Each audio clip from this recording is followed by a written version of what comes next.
Hey guys, what's up? Coming to you live again, but I got a special guest this time.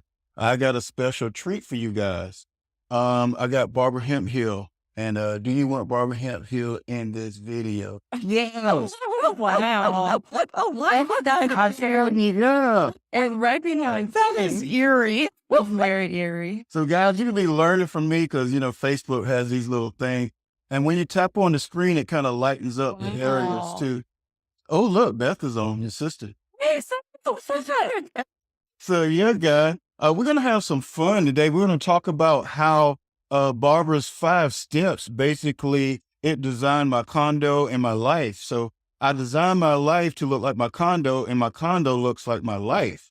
So and it's all about in who do you want to be, and you start designing your surroundings with people, things, and who you want to be. Then you will start turning into that. Just say, for instance, if you have a bar sitting around and pictures of pool tables and liquor and that's your image, or Fats Domino, the food player, that's who you want to be.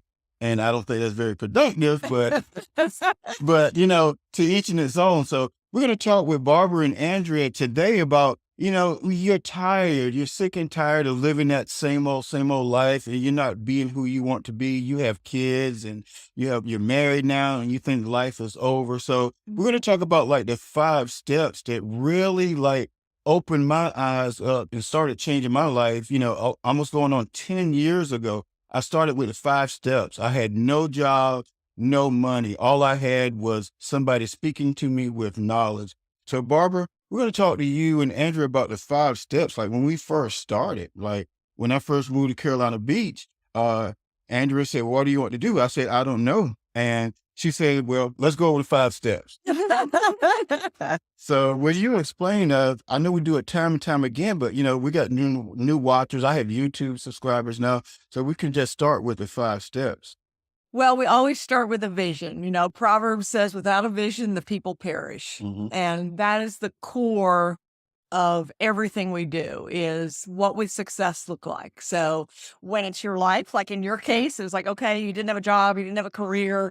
What would that look like? What would it feel like? What would you be able to do that you can't do now? And the clearer you can be with that, the more specific you can be with it, the better. Having said that, in my experience of doing this 40 years, there's a whole lot of people that really don't have a clue. I mean, you can even ask them that. And that was my experience. So this came from the first time I was married for 14 years. My husband decided he wanted to be married to somebody else. I was sitting in a counselor's room, and the counselor said, "Okay, Barbara, you have a blank slate. What do you want?" And I said, "I really don't know." I said, "I was Mrs. Tom and I expected to be Mrs. Tom for 50 years and I don't really know." Mhm. And she made a statement that was life-changing for me, and which has been a core of this program as well, which is, let's start with what you don't want. Yeah, yeah, Because so you can go at it 2 different ways. Like when you built the condo, you had an empty slate. yeah. So you only brought in what you really wanted. I suspect a lot of you listening to this are in a place that has tons of stuff that you don't need, that you don't use, that you don't want, or you're not sure about. So you have to go at it the other way. So you can either go at it from starting with a vision and only bringing in the things that are intentional. I didn't even think I was doing it. I didn't know I was doing that. Just by you saying that just now, I didn't know I was bringing in things that I wanted. Yeah. Not the things I didn't want. Yeah, exactly. And then, so a lot of people, in fact, I was doing a webinar yesterday and there were 2 people on it, and they were just talking about, this was a leadership training program. It was a program on leadership. Both of them are leaders of big companies. And both of them were talking about how their homes are just filled with all kinds of stuff that they don't do. And we were talking about the fact that I think the big box stores are one of the worst things that ever happened to us, because they are the cause of debt, because you see things that are, oh, this is such a deal. Like right now, one of them has something about, if you go in and you buy these 3 products, you can get 50 cents off of gas. So somebody looks at it and says, oh, well, I don't really need this, but it's not very expensive, so I'll get it because I can get 50 cents off my gas. It's like, huh? Really? Or you end up buying things that you don't really need, that if you hadn't been there, Or I think about the Container Store. I mean, the Container Store is supposed to help you get organized. My experience is it often does the opposite because people go in and buy things. Oh, this looks neat. It matches my family room and it's really cute and I'm going to figure out a way to use it. And they go home and they just create clutter. So. Yeah. And there's been I've been hearing some, I got a new guy that I'm following now, and he said, take advantage of what's your top story now. So I've been hearing a lot of things about Florence, and my aunt she's a hurricane victim in Pender County. She can't get a storage unit because all the storage units are full. But I'm thinking, like, how much of that stuff is stuff that you use and you're hauling crap to a storage unit to store and paying for it. Yeah. And that's true for individuals. Clutter. It's also true. Clutter's postponed decisions. And there's 3 new storage units being built within 5 miles of where I live right now. I mean, big ones, enormous storage units. It's just mind boggling. And it's true for businesses. It isn't just individuals, but companies have it as well. I was in New York City last week to speak to some lawyers. And they've been in this building 35 years. Well, nobody really wanted to make any decisions about what to keep. So we'll just keep it all. So, when people hire us, they always ask the question, how long is this going to take and how much is it going to cost? And my first answer is, well, I don't know because I don't know exactly what you need. But I can tell you one thing for sure. The longer you wait, the longer it's going to take and the more it's going to cost. Yeah. So it's kind of pay me now or pay me later. And that's with any transformation. Yeah. Whether it's your physical space Absolutely. or anything. Losing weight is the same thing. I mean, if you want to lose weight and you don't do it now, it's going to take longer and cost more. Well, your weight. Yeah. So, that's the topic for us today, guys, because I know you guys are out there struggling, trying to figure out turning your life around. And it's not easy. I tell everybody, turning your life around is not easy because, especially when you have people involved in your life, they don't understand what you're doing.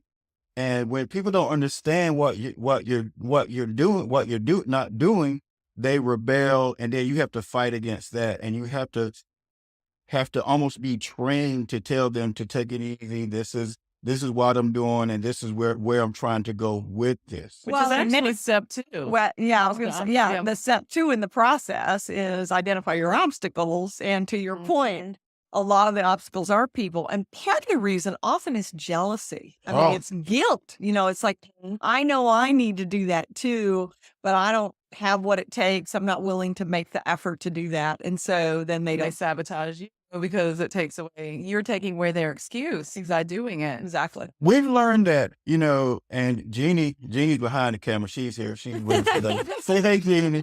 Behind the scenes. So Jeannie has seen this too. What we do, what me and Andrea, Barbara do, and Jeannie, when changing lives, you hit nerves.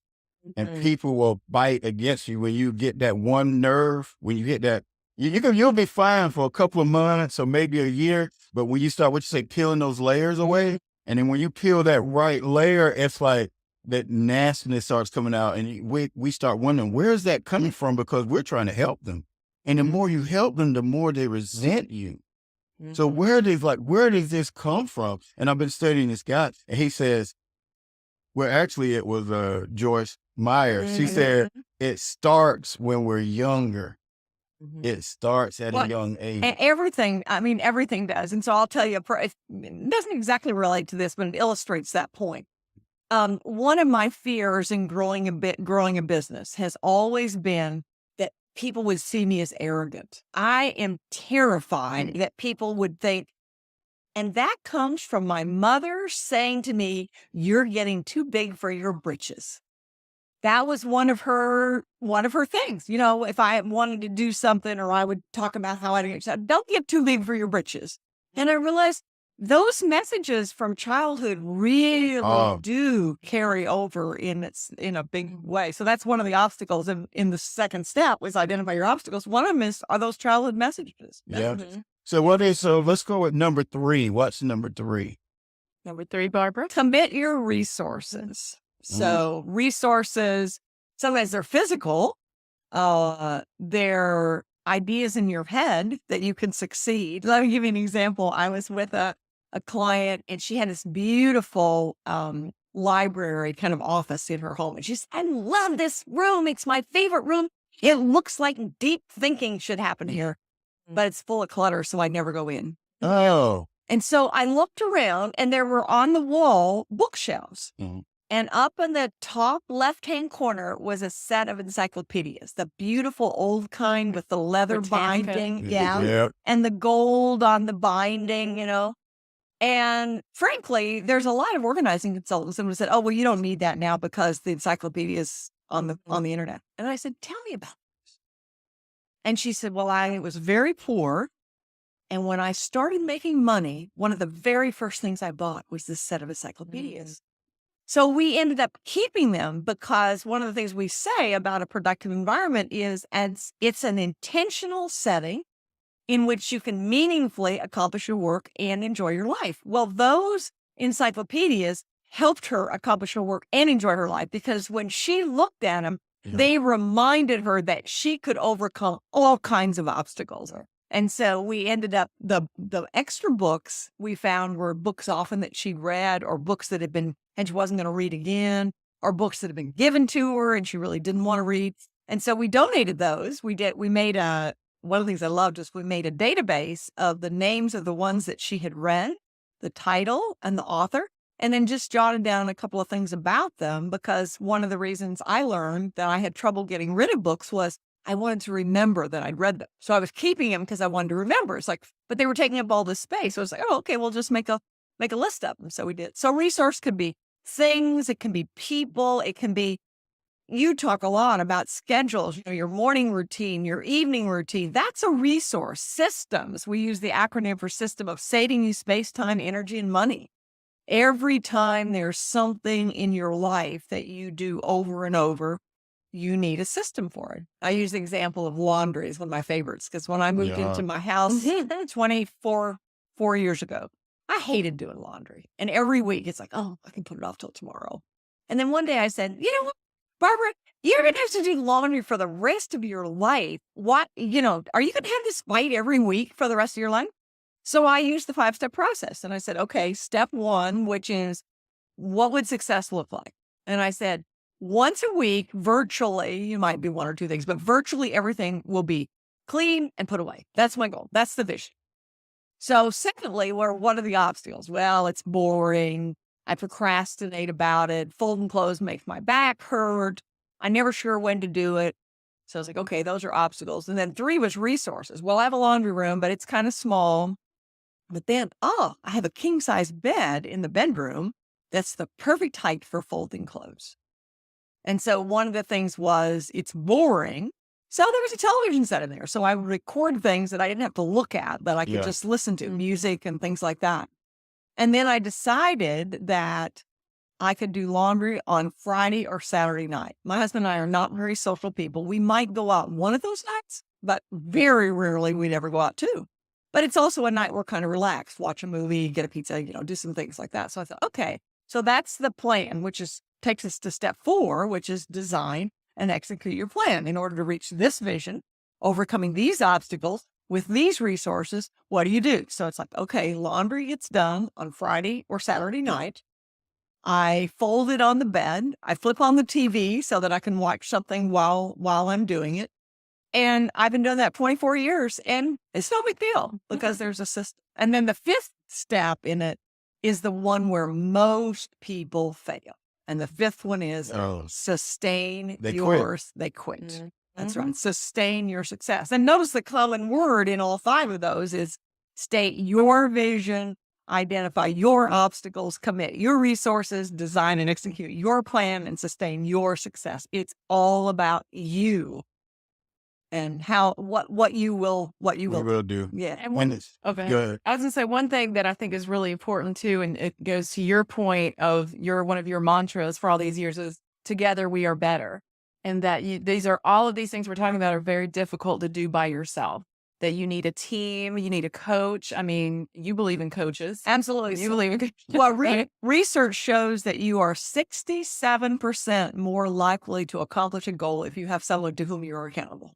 67%. That's huge. Yeah.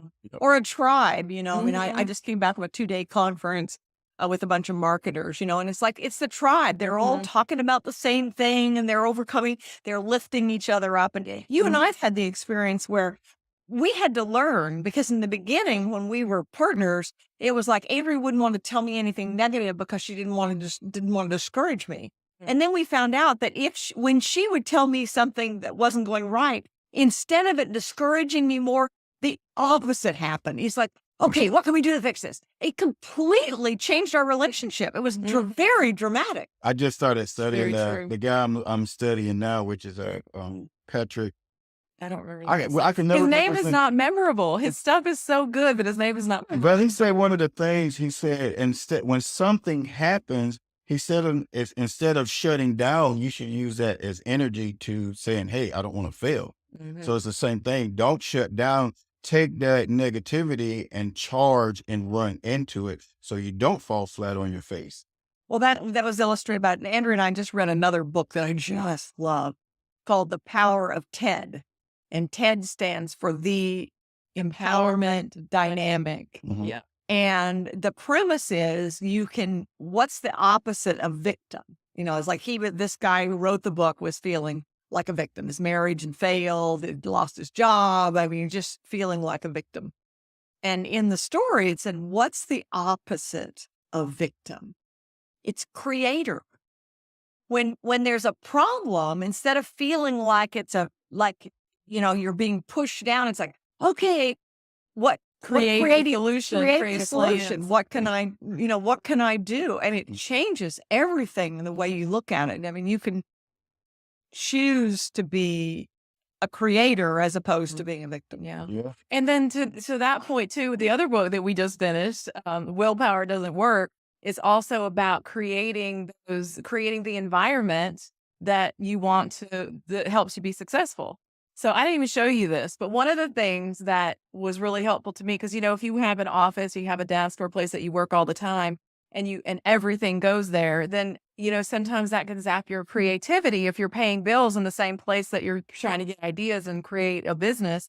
So because of that book, I actually I had another laptop. I set it up downstairs into the dining room with the Swift file next to it. And that's where my bills go now. So I don't do anything related to money unless it's bringing money in. But anything with bill pay or money going out happens in a different space than where I do my creative thinking and my coaching and all of that. That's so interesting, because I just Did you do it too? Well, I just finished writing Workspace Wednesday that we do on the network. And the topic this week, which you haven't even seen it yet, was about creating different workspaces for different. That's exactly what it was about. If I'd have known that story, I could have put that. Well, when we go back over, we can still put it in. We can go back over and take a picture of it. Because I used the example of I was just on a 5-day trip.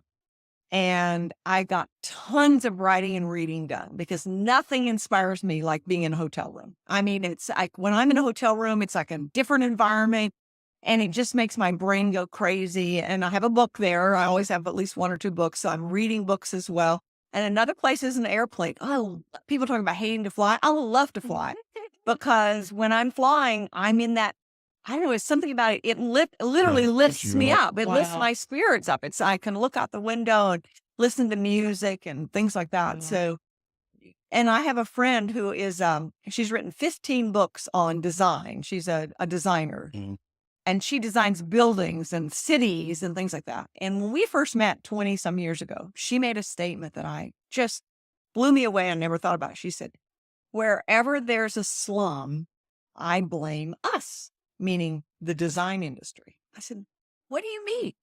She said, because it's the environment, the way the environment that is designed makes that slum happen. And then I think about the story that The Tipping Point. Malcolm Gladwell wrote the story in New York of when they in the 70s, crime rate was just rampant, and they wanted to reduce the crime rate. And the very first thing they started doing was repairing the broken windows. Because wherever broken windows are, there would be trash. And where there's trash, there are people hanging out. Where there are people hanging out, there are going to be drugs. Yeah. And that's the way it was. So change your environment, change your life, literally. And that's the same thing that happens. Think about clutter on your kitchen counter or your dining room table. if you've cleaned your kitchen, Demetrius's kitchen is always clean. Sometimes he might have a spoon in there and it's like, oh my gosh. But if you've cleaned your kitchen counter and it looks great, you're really careful about not to put anything there. But if you come in and you put one thing there, what happens? Another thing. Then another thing comes and it becomes a magnet. Yeah, but having said that, I've got to go in and say, we just had a discussion before we started this about his clothes. He was talking about how he organizes his clothes every day. And I said, I'm just the opposite because I easily feel like a prisoner. So, and I'm not a naturally neat person. I'm ADHD. I'm right-brained. I like to start things. I don't like to finish things. I like the big picture. I don't like details. So I can make a mess faster than anyone. So my thing is not that, I mean, if you came into my kitchen unannounced, you might look around and say, what? They pay you money for working? But give me 5 minutes and everything would be put away and be put away in the right place. So the one of the questions that we use 4 questions for is something organized. The first question is, does it work? Is what you're doing working? Can you pay the bills? Can you do the laundry? Can you get to work on time? Are you making enough money? Whatever, does it work? Second is, do you like it? And I always think about a story that I was in a movie production company with the CFO. And I walked in and he said, oh, I know what you do. He said, my office is a mess. He said, I'd like to have a clean desk. And I looked at it. It didn't look like a mess. To me, it looked like this was the pile for this project and this project. I mean, I didn't look at it and say it was terrible, but he didn't like it. He said, I want a clean desk. But every time I have a clean desk, they can't find anything. So one of the things we did was we introduced him to the finding system. And one of the things he said was, for as long as I can remember, I've come into my office one Saturday a month to clean up the mess. And I'm never going to have to do that again. So it's, does it work? Do you like it? The third one, which is really significant, is, does it work for the people I care about? So I spoke for this group of 60 entrepreneurs. The most common question I got asked is, how do you organize my spouse? Yep. And I said, you don't. You literally cannot, because you cannot make somebody do something. Having said that, you can often lead them by the example you set. I mean, I think about when I was first married, we had 5 children and we had 4 drivers. And so 4 teenagers. So it seemed like somebody was always saying, where's the keys? Where's the keys? Where's the keys? And one day I came home and I did go to Container Store and I bought a magnetic key rack that went on the side of the refrigerator because that's where everybody goes. And I said, from now on, if I find any keys, that's where they will be. So don't ask me whether there's any keys. If I know where they are, that's where they are. And now if you go to their houses, you will find they don't have straight to the house. Guys, Yeah. you know what? We're gonna wrap it up because we've been fasting and we're about to go eat for Andrew's birthday. So, And we have, if any of our consultants are watching, Barbara and I have a certified productive environment specialist training call at 7 tonight, Eastern time. yeah. So we'll see you guys in a little while. So just to wrap it up, like we were talking about, the simple things like getting your laundry done, that's how you start your business. Jeannie turned the phone door. That was Jeannie's fault. So, one thing we didn't do, I said the 4 questions for organizing, we need to wrap with the 4th one. Does it work? Do you like it? Does it work for the others you care about? And the 4th one is, can you recover quickly? Yeah. So that's like, if you came to my kitchen and it were messy, I could recover quickly. Yeah. Yeah. So a place for everything and everything in its place is not doable for most people. I mean, it's just not. Yeah. So a place for everything is extremely important. Everything in its place, it's like my laundry. I want it clean once a week. Mm-hmm.